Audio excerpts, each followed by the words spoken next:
next speaker from 4J is Bryson Hall.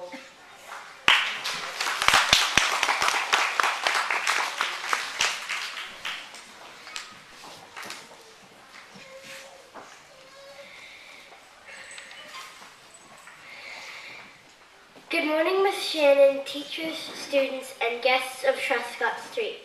Today I will be talking on the subject, Everyone Has a Story. Please imagine with me that you have just boarded an airplane. You find your seat and then sit back and watch people as they come aboard. Naturally, you make judgments about people based on what you see. You may assume that a middle-aged man in a business suit is going to spend the flight working on his laptop.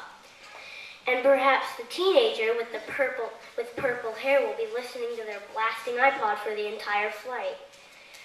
And then there is the mom boarding the plane with her cranky 2-year-old. You hope they are not seated near you. At first glance, these passengers seem undesirable. But what if you knew more about them? Would you feel more friendly? Would you be more patient with their actions? Would you want to help them? Would you want to help them if you could? I believe that I would.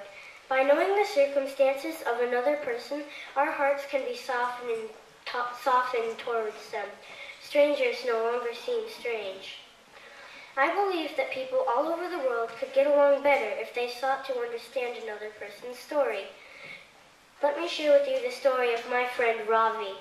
His family was living in Africa and hoped to adopt a child.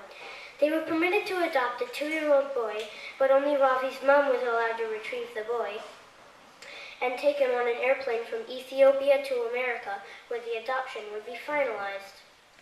Ravi's mom was nervous to fly with this child she hardly knew.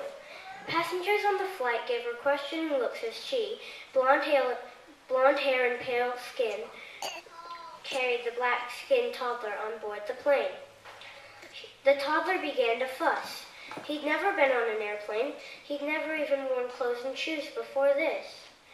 He was uncomfortable and probably scared. Rafi's mom tried to calm her new son, but she didn't even speak his language.